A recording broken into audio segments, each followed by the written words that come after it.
చీమ తినే చిరుతిండి నుండి పరమేశ్వరుడికి పెట్టే పరమాన్నం వరకు రైతు పండించాల్సిందే అనే విషయాన్ని తెలుసుకున్న వ్యక్తి ఆయన.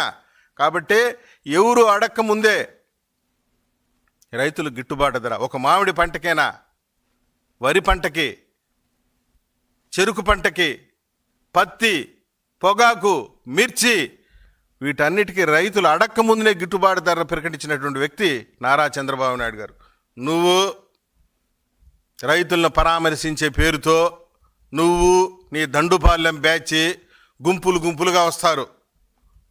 నువ్వు రైతులనే పరామర్శించేవాడు అయితే రా, లక్షణంగా రా, చెప్పు నీ సలహాలు సూచనలు ఏదైనా ఉంటే తీసుకోవడానికి సిద్ధంగా ఉంది, పనికొచ్చే సలహా సూచన అయితే.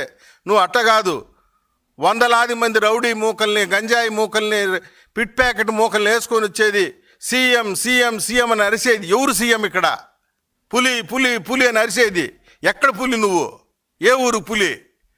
రైతులను పరామర్శించడానికి వచ్చి సీఎం సీఎం అని అనిపించుకునేది, పులి పులి పులి అని కేకలేపించుకునేది, టెలికాన్ఫరెన్స్లు పెట్టి మండలంలో నాయకులు టార్గెట్లు అనమాట.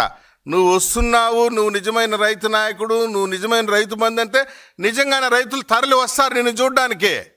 అది వదిలిపెట్టేసి ప్రతి మండలంలో నుంచి ఇన్ని బస్సులు రావాలి, ఇన్ని ట్రాక్టర్లు తోలాలా, ఇంత బండ్లు రావాలా అని టార్గెట్లు పెట్టి జనాన్ని బంగారపాలెంపైకి దండయాత్రకు పంపిస్తున్నట్టుంది.